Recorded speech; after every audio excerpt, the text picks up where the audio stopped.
In the beginning there was absorption, not reflection or resistance, but full complete intake, a vessel of light taking in the all. In physics we call this a black body, a surface that absorbs all electromagnetic radiation regardless of frequency or angle. It doesn't reflect, it radiates from within. The term black body was introduced by Gustav Kirchhoff in 1860, describing a theoretical object that absorbs all radiation. Modern science still insists no object can be a perfect absorber. They call it imaginary, but it birthed the entire field of quantum physics.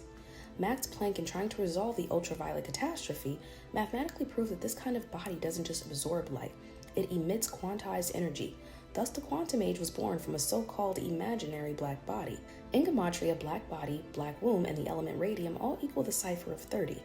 The womb is the original radiant reactor. The black body cavity, a sealed dark chamber with a single portal, mirrors the chaos star, the Vesica Piscis, the yoni, the holy of holies, an interdimensional womb. Now enter melanin. Melanin, black woman, and electricity all equal the cipher of 32, and in reverse, melanin and gamma rays equal the cipher of 145. Melanin is more than pigment. It's a semiconductor, a conscious conductor of frequency found in the skin, the pineal gland, the womb, and the heart. It absorbs light, it protects DNA, it transmutes radiation into spirit. It's your shield, your antenna, and your activation code. And when radiation touches this vessel, it doesn't burn. It awakens. This is the story hidden in cinema. Monica Rambeau didn't just get powers. She walked through a photon barrier and became light itself. Her transformation was no accident. It was scripting. In gematria, radiation and plasma equal the cipher of 62. Black Madonna and plasma equal the cipher of 37. And Black Madonna and radiation equal the cipher of 91. She is the sun personified. She's the portal and receiver, the flame that doesn't burn, but transmutes. The Catholic Church worships her and hides her. They built shrines in her name, they kiss her feet in secret chapels, yet they veil her in code, rarely admitting that she is black and almost never that she is sovereign. She is both their most guarded icon and their most feared truth. Because if the Black Madonna is the womb of God, then she is not just to be venerated, she is to be remembered. And yes, gamma rays and black people both equal the cipher of 98. They gave Monica the power of radiation because she already embodied the frequency. It's kind of funny how the writers knew exactly what powers to give black characters.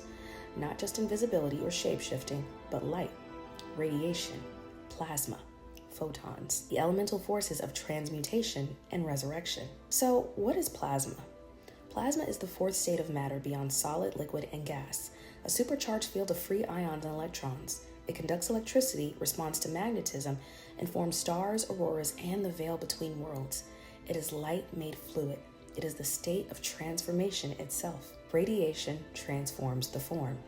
Ultraviolet and gamma rays mutate DNA, restructure proteins, and accelerate evolution, but only if the body can metabolize the light.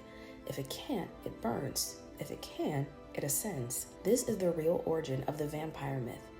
Vampire and radium equal the cipher of 42. Mother of vampires and black woman equal the cipher of 95. The vampire isn't always a parasite. She's a radiant being, undying, unrotting, and a being who stores light, metabolizes plasma, and walks between worlds. She doesn't die in the sun because she's evil. She dies if she can't handle the light, because the sun is the test, and only the coded ones survive it. Which brings us to Aaliyah. Why was she cast as Akasha, the queen of the damned? Because in Hindu, Akasha equals ether, the fifth element, the source field, the womb of creation. Aaliyah means the exalted one. She wasn't the villain, she was the origin, the mother of the bloodline, the light-bodied queen. And why is Hollywood circling back to the black vampire? Because they're remembering. In the 90s, they cracked the veil. Blade, Vampire in Brooklyn, and later in the 2000s, the Queen of the Damned. These weren't fiction, they were soul memory, ancestral DNA disguised as entertainment. The term vamp once meant vampire, but before that it was slang for the femme fatale, the seductive, uncontainable woman, the destroyer of weak men, the resurrector of truth. She was never demonic, she was divine and undomesticated. Even in Kemet, she was encoded. The Book of the Dead, its true title was The Book of Going Forth by Day. It wasn't about death, but light resurrection. To go forth by day meant to walk with solar consciousness, to bend the laws of light, time, and density, and to exist beyond form. The ones who passed the test were light-bodied, black bodies, perfect absorbers, immortal reactors. They didn't reflect the sun, they carried it. So, no, you are not being erased. You are being measured, because only a perfect absorber can warp the field. Only a vessel built for the full spectrum can birth new light. The chaos is not the end, it's a portal. You're the proof and you're the plasma. You are the radiant code, and this time, you go forth by day. This has been a Tailored Healing transmission.